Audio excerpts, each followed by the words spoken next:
Hi, everybody. My name is Keith Freeze, and I just want to give my early impressions on some of the new additions to the LA Kings. So let's just jump right into it, and we'll start with Tanner Jeannot.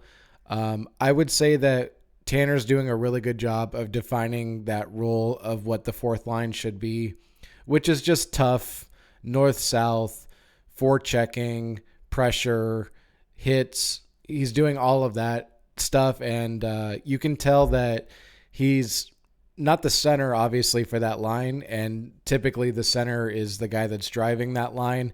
Nothing to take away from Trevor Lewis because I think he is doing that as well.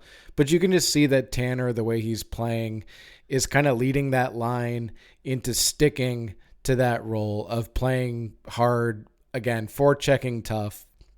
And I think that Tanner is really living up to the reason why they brought him in, which is we need a more physical element in our forward group, and I think that's what he's bringing. What I'd like to see from Tanner is that offensive punch of just scoring just a little bit. I'm not looking for a career year in terms of goals from Tanner, but I've said it before, but one of the reasons why Brad Marchand is so like difficult to play against is because he wears you down physically, and then he adds insult to injury. I've said that before, but he'll add insult to injury by scoring on you at the same time. So if Tanner Jeannot can add that insult to injury, just wear down the opposition with hard hits, forechecking, and then to score on top of that, that would really add that extra, knockout punch that he's already providing really well. So again, just a little bit of offensive touch, and I think that would elevate that fourth line even higher. The next person we're going to talk about is Warren Foegele. I think Warren, the best word that I can use is stability, or he's just been so stable in terms of just being put on any line that he's played with, any of the line mates that he's played with. I don't see him. Basically, what you see is what you get. I don't see him becoming the player that he's not. He's not going to go out and change his style of game. And I think that that's a good thing, really, ultimately, at the end of the day, because for as many times as the Kings are trying to adjust lines or figure out the right combinations, you kind of always know what you're getting from Warren. And because of that, you know who to put him alongside rather than trying to spark his game and put him alongside other guys. It's almost kind of like he's the reason why you can balance a line. So Warren has done a great job of that. And because of that, I would say just for his style of play, that north-south game, he really doesn't go east-west. And because he's always kind of using his legs and moving, I really see him as a good complementary piece to Anze Kopitar. I do think that in this more intermediate period, Alex Turcotte is a good addition to that Kopitar-Kempe line. Even Quentin Byfield, I think, had that been going on for a couple more games, that line could have really had their spark. But in terms, again, of just style, that north-south game, I really think that Warren could complement Kopitar really well. And then to have the legs that he does and the speed, that would certainly complement Kempe. And if they can just get that north-south game going, I really think that this could be a solid line. I'm not sure what you would have to do other than that in terms of, balancing out the lines. Maybe you do a kid line with Byfield, Turcotte, and Laferriere as maybe your third line, if that means calling up Foegele. But I just think that this is maybe one of those lineup changes that Hiller could keep in his back pocket for a later day. Joel Edmondson has really been a safety blanket for Brandt Clarke. Brandt has had his moments where he's been so electric and highlight reel, and then he's had his moments where you see the growing pains. But Joel Edmondson has been that just, I use the word stable for Warren, but I'll use it again here for Joel. But just, he's been so stable. He's been that safety blanket. He's been that piece that Brandt Clarke can rely on to hold the fort down and, keep the defense, you keep the offense in check by just playing defense. And so because of that, I think that Joel has really allowed Brandt's game to flourish without really get inserting himself too much. He's kind of been able to take a step back and kind of let Brant do his thing, but he's just, again, that safety blanket. He'll cover the defense. And the thing that I'd like to see from Joel Edmondson is just the kind of hits that bring the audience to their feet. The kind of hits where, he's laying a guy out and the audience can't help but jump out of their seat and be like, whoa, I just think that would take his game to that level of where he's already playing at, but then that extra kind of wow moment. To Joel Edmondson's credit, he has added some offense. It was kind of something I didn't expect, but in terms of, again, just like an expectation for his style of game, I would like to see those bone-crushing hits, as they say, just to, kind of spark the audience in a different kind of way. Then we'll go to Caleb Jones, and I would say with Caleb Jones, there really has been no surprises. When he plays, I don't expect, big minutes for Caleb Jones or anything, but he hasn't surprised me in a bad way. It's like, what you're getting, and that's a good thing. If you put him on any of the pairings, he has played his game, and that's good. I mean, this is not a guy that is having his first, cup of coffee in the NHL. He's been around, he's been playing for a while, and I don't think that there's any surprises with his game, which ultimately is a good thing.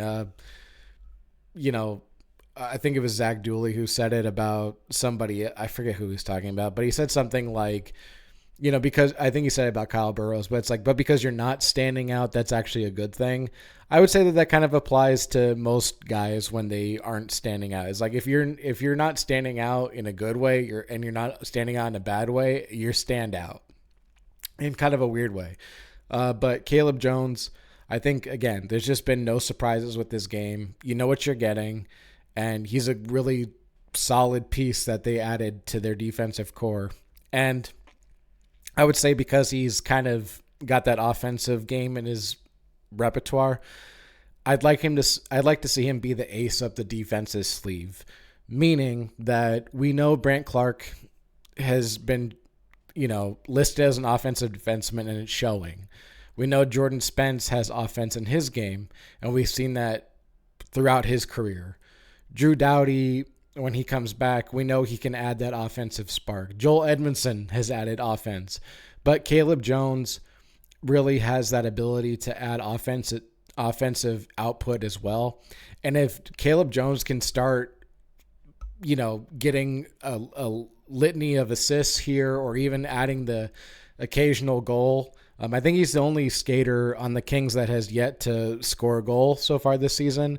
But if he can add that offensive touch, or maybe I don't know. I don't know about that stat. I'm sorry if I got that wrong. But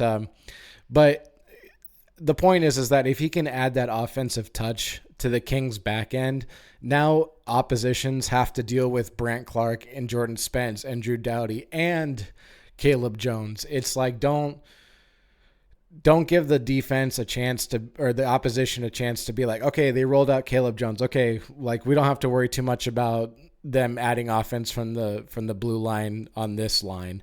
Like, no, like, give the opposition reasons to be worried. Be the ace up the defense's sleeve that other teams may not be expecting. And I think that would just be that extra oomph to this defensive roster that the Kings have put together. The next person we're going to look at is Kyle Burrows. I think he's been a solid plug-and-play option. I don't think that the defensive pairings have really found that right connection yet. I think there's still tinkering going on. But Kyle Burrows, for the games that he doesn't play and then he comes back into the lineup, he never skips a beat.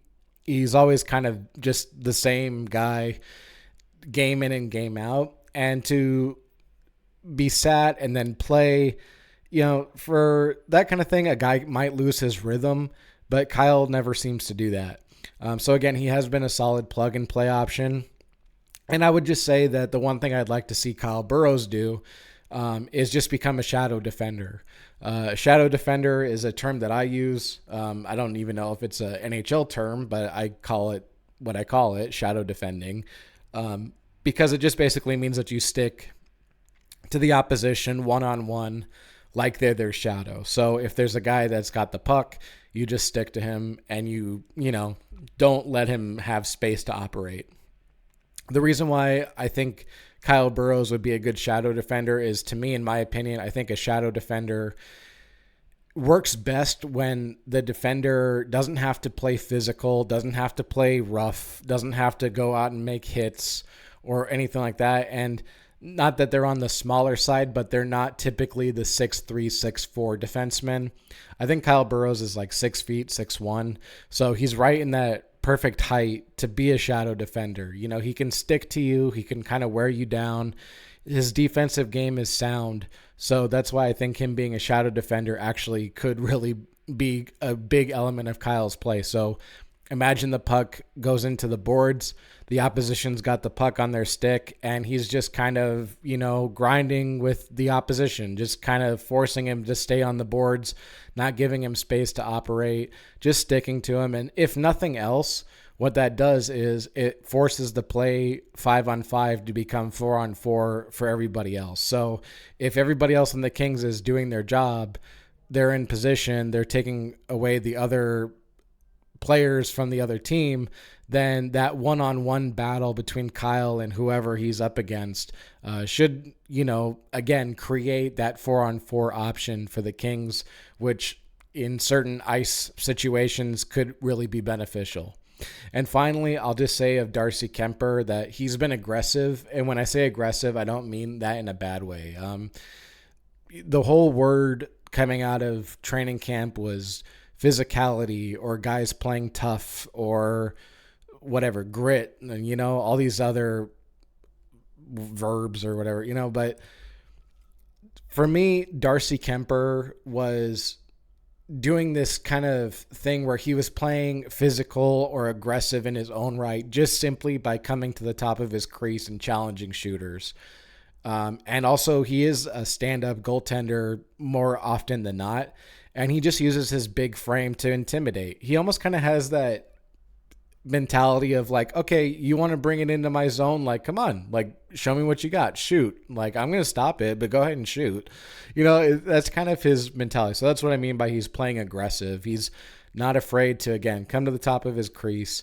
He squares up with the shooter. He kind of challenges the shooter to make their shot or take their shot. And he kind of just goes like, yeah, bring it. Let's see what you got. Yeah, I'm going to stop it, but, you might as well shoot. So he's got that style. And I would just say at this point, just string together wins. His record is already solid. I think he's 3-0-2 at this point. But again, just string together wins, 4 or 5 at a time. And, give the opposition a reason to be like, oh, he's not in the lineup tonight. Whew, but that's, but again, I almost didn't have anything to say about Darcy Kuemper because I really think that he's been playing just a sound game. But again, if you can just string together wins on top of playing the style that you've been playing, I mean, Darcy Kuemper, let's be real about it. He's been playing so well that it allows the Brandt Clarks of this world to take offensive risks away from the defensive responsibilities. Because it's almost kind of like, I used the word safety blanket before for Joel Edmondson, but it's kind of the same thing. It's like, oh, we've got Darcy in net. Cool. Like, and that's not to take anything away from Rittich either, or, because I think that he's a lot the same way. But the point is because Kemper's been playing so well, it allows the Kings to do other things on the ice. So again, he just has to play that aggressive style that he's been playing. But again, now just string together the wins and really make any team that you're playing against hate the fact that you're in the lineup. So anyway, those are my early impressions of the most recent additions to the LA Kings. My name is Keith Freeze. Thank you for checking out this video. Anyway, have a great one, and go Kings go.